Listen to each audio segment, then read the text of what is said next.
back to another episode of the Amateur Hour podcast. We have a big day in the podcast. It is a debut for the guy who's been mentioned a lot. He's given a lot of suggestions. D. Willis. Deshaun is here for the podcast. Hey guys, how you doing? And we're going to be going over our early award candidates in the NBA. So the NBA season ended right now. Who would we give the big five awards to? We're going to start with MVP. We're going to go to sixth man. We're going to go to MIP, Rookie of the Year, Defensive Player of the Year. So we'll get right into it. MVP. I think we're going to be both on the same page, but I'm on the LeBron train, and he was my pick at the start of the season. Are you on the LeBron train? Go James. Go James for the win. LeGoat? LeGoat. MVP. What can you say about LeBron, man? Like, the first game, you look at him, eye test, he doesn't scared. look great. Like, I thought, man, like, this guy's not going to look great this year, but LeBron has changed that around in the 13 games since. Obviously, the team only lost that one game to the Raptors. Since that, they've literally been, I believe, 12-1 since that. Best team in the NBA. First in the West. First in the league. Right now, absolutely. And LeBron is going to lead the league in assists this year because he decided he's going to be the second scoring option of the team. The second scoring option is still scoring 25 points per game. And at 11.1 assists, it is by far the most assists he's ever had in his career. Start of the year, I said it's between him and Curry. There's no Curry, so it's going to be LeBron. I do want to shout out these three guys who are in the mix. Giannis Antetokounmpo, 30.5 points per game, 14 rebounds, goon on defense.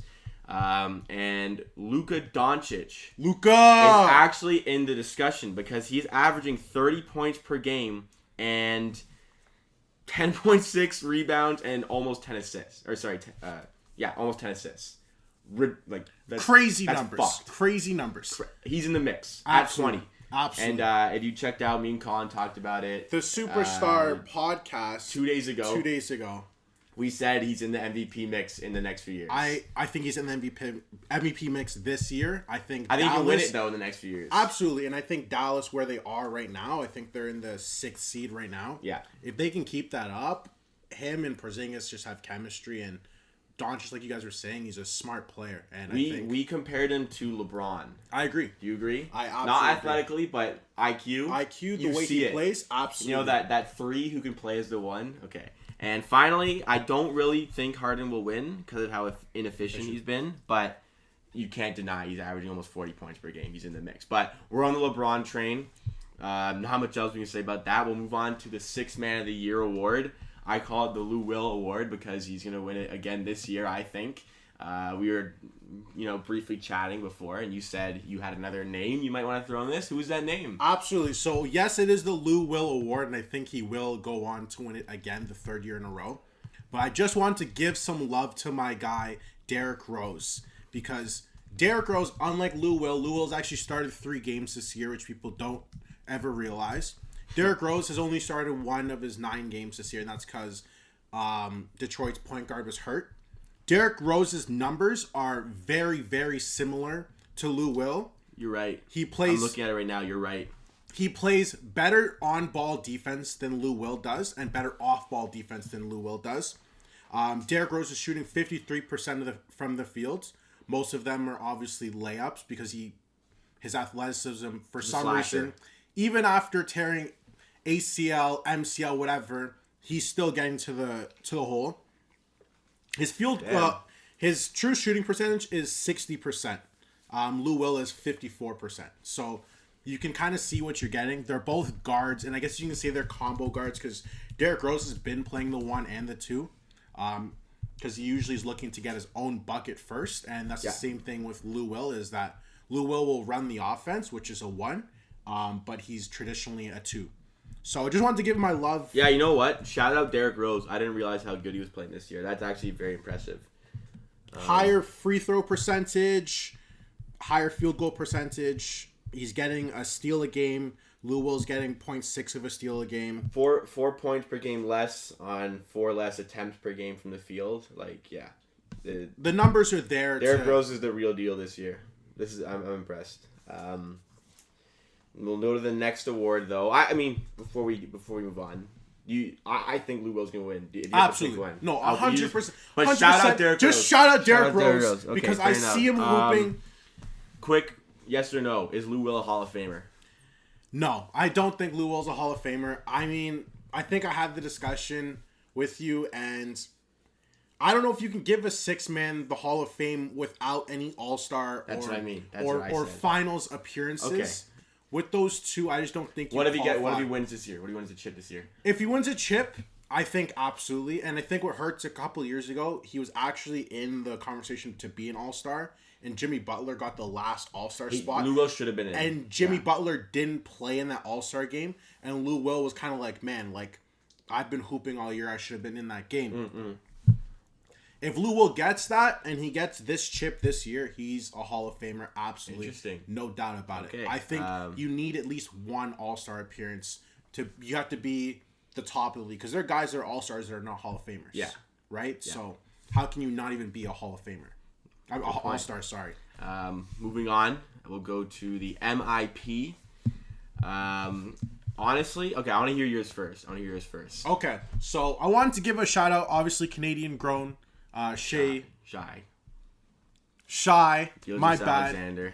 Absolutely hooping right he's now a straight baller. Oklahoma City Thunder. It's crazy. He's averaging, I believe, 24.5 points per game. No, 19.4. Is 19 right now? 19.4. He was averaging 24 and a half. He was. Okay. But basically, OKC, they've got 3 point guard system. It's working for them somehow. They're really feisty. They've held the Clippers and Lakers like to very low point totals in the last couple of games on the road. They defend home court as well as I've seen anyone do it. I like the grit they have for a team that's fallen apart, and for a team that all off season people talked about how they were gonna explode. They weren't gonna be any good. They'd be one of the worst teams in the league. I really like how they're these guys are putting their head down and going to work every day. You know Absolutely. what I mean? And Shy is one of those guys. Doubted, traded to make the room for Paul George. I mean, obviously that's gonna happen, but he's getting busy right now. I like that. Absolutely. But I wanted to give a huge shout out to Mr. Bet on Yourself. Gonna get a tat. Steady Freddie, our starting point guard right now. Man, Fred VanVleet. We love him. We love him. Absolutely bulldog. Kyle Lowry, thick Toronto man's going and playing, and he's been absolutely disgusting this year. And I think just pulls up from anywhere. Can go to the hole, get you to foul. He's been playing great on-ball defense on guards. Yeah, he has. On switches and screens. Runs the one very well right now. Very, very, very good starting point guard, and he's going to get paid this summer. Yeah, like a starting point guard. I like when he drives to the rim. I love his high layups. Like, he puts it high off the glass. I love it. Absolutely. Okay, my pick. I don't know if you know about him. Devontae Graham. He's my pick for MIP right now.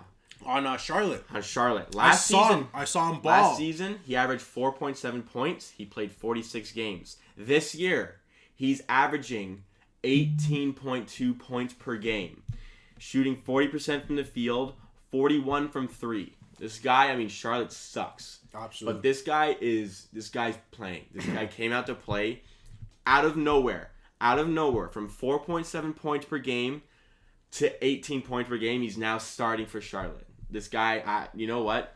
I don't know a lot about him, but this guy could be the real deal. Honestly, that jump is insane. If he can maintain anywhere close to that, he's MIP. I agree with you, and honestly, I was at the Charlotte versus Raptors game, and by the eye test, he was their best player. Yeah. So I 100% agree with you. I think because Charlotte's so bad, he hucks up a lot of unnecessary shots, which kind of hindered his field goal percentage. And you know what? He's inexperienced. I always say efficiency comes with experience. Second-year player. I think based on what I've seen, if I'm going off it right now, he's getting it because that's an insane jump. 4.7 to 18.2 points per game, upping his efficiency incredibly. He's shooting 28% from 3 last year. He's shooting 41% right now. This guy came to play this year. I'm very impressed.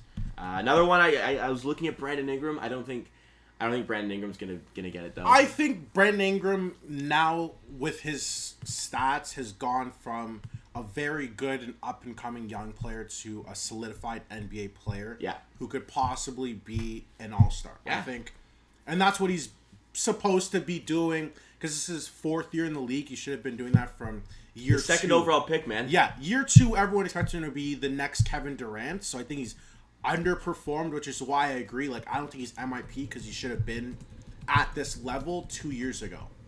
I'm not faulting him MIP-wise for that. I'm just saying that he went from 18 points to 25, which is very impressive. But, like, in relation to guys like Devontae Graham, who's straight hooping this year compared to other years. And what I don't like about Brandon Ingram, I've said it before, his plus-minus is really bad. For some reason, New Orleans is worse with him on the court. For some reason. Like, by a lot. And I get that New Orleans kind of suck right now. And when you're on and you're a starter, you're playing the other team's best players. But still, like, it's noteworthy to notice his plus-minus. I agree. If I pick one, it's Devontae Graham. I like the Fred VanVleet take. I like the Shy take. If you had to pick one, who would you pick? I'm giving it to Steady Freddy. I have to. When is the people are dying to know? When is the Fred VanVleet tat? We're trying to get coming? it over Christmas. That's what we're working on right now. After school finishes up. Just the context behind it. During the playoffs, when Fred VanVleet was assing it up, Deshaun bet that if Fred VanVleet put up 20-plus points in a game, he would get a Fred VanVleet tat. And I believe it was game 5 or 6 of the Milwaukee series that he put up 21 points and he was just straight wet. I think it was the first game after summer. It might have been game 5. I'm pretty sure it was in Milwaukee, so I'm gonna go with game 5. But 21 points. We were both watching it, and I was going crazy watching Fred VanVleet straight. He was hooping. He was wet, hooping. just hooping. fucking pulling up and hooping, drowning on the perimeter. I'm going to give it to Devontae Graham, though, for this one. Next one, I think I said we're doing Rookie of the Year next. Yeah. My Rookie of the Year, I said at the start of the year, and I got some hate for it. Roman and Colin gave me hate for saying that Ja Morant is going to be Rookie of the Year. You look at it right now, you can't argue with me that Ja Morant isn't Rookie of the Year right now. I absolutely agree with you. And you can't tell me that Kendrick Nunn is going to keep up enough to pass Ja Morant for the discussion later in the season. That's a tough take. I absolutely agree with you. Kendrick Nunn's going to be good, but he's not going to be on Ja Morant's level. I somewhat agree with you. I think Ja Morant is absolutely Rookie of the Year. Zion is not going to have a chance playing 50 games this year, and Morant's going to play the whole season. He's not going to stand a chance. And if Zion even stays healthy for all those games, which I don't think he will. Exactly. I've talked about his fragility and his body already. And just a quick reiteration right there. But continue. But Nunn, his game is very good. Like, he gets to the hole, he pulls up, he comes off screens, and this guy's great. Miami is gross, and they all play the same style. And Miami's a great team to watch right now.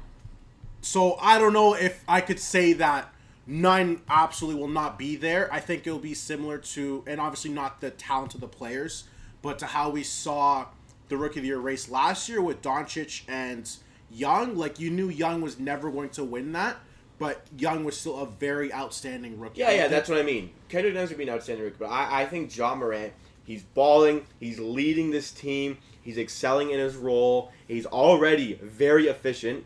46 from the field, 41 from 3, 18.5 points per game. I think his assists are only going to climb. He's at 6 right now. He has where is he at? Murray State record for assists in their program history. Triple-double in the tournament in March. This guy's been a baller. I had him as my Rookie of the Year favorite. Was Zion in the conversation? And without Zion, I don't see much of a competition. So, Ja Morant for me. We're on the same page there. Anybody else you can really shout out? From the rookie standpoint, not Rookie of the Year, but just a shout out, Terrence Davis Jr. Oh yeah, we see you hooping out here. TD2. Oh man, TD2. I was at the game and he was just wet. He was just pulling up, shooting. My problem with that game is that he got all his points in garbage time. But he came back next game and got another career high in points when he didn't just play garbage time. He played proper minutes. So, shout out Terrence Davis the second. Moving on, last award, Defensive Player of the Year. This one's kind of tough, It's very eye test based, but we're both gonna go with. Well, I mean, I think we're both gonna go with, since the Lakers are the best defense in the NBA and Anthony Davis is the best defender on the Lakers. We're gonna go with Anthony Davis. I mean, he's average. He's leading the league in blocks with 3.1 per game. That would also be his career high in blocks. Incredible rim protector. He's a notorious defensive player of the year candidate. We've known this. 1.4 steals. This guy is a goon in the paint. You don't want to go up against him. Quick feet for a guy that big at 6'10". Something a lot of people don't understand is the Lakers actually lead the league in net rating for defense, meaning they'll give up the least amount of points over 100 possessions. Yep. And Anthony Davis obviously leading the way is what makes him the candidate for that. There's no one else outside of Avery Bradley on the Lakers defense that you could point out as one of the main focal points of their defensive scheme. So, absolutely agree. Anthony Davis, defensive player of the year.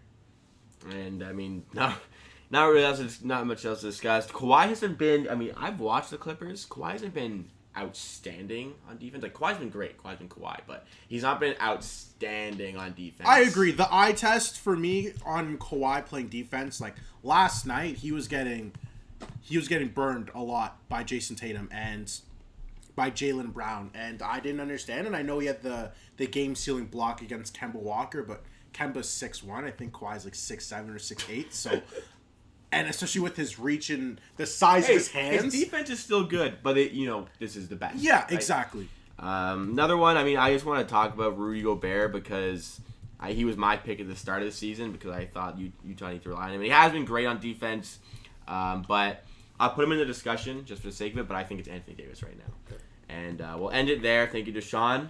First ever episode. There's going to be a lot of Deshaun on the way in the next few days because I'm home for a little while. I'm in Mississauga now, not in the usual setup in Sudbury. And over the winter period, Deshaun will be back for even more episodes. So join us again soon for some daily content. Let us know if you have an award candidate that we missed out on at AmateurPDC on Twitter and Instagram.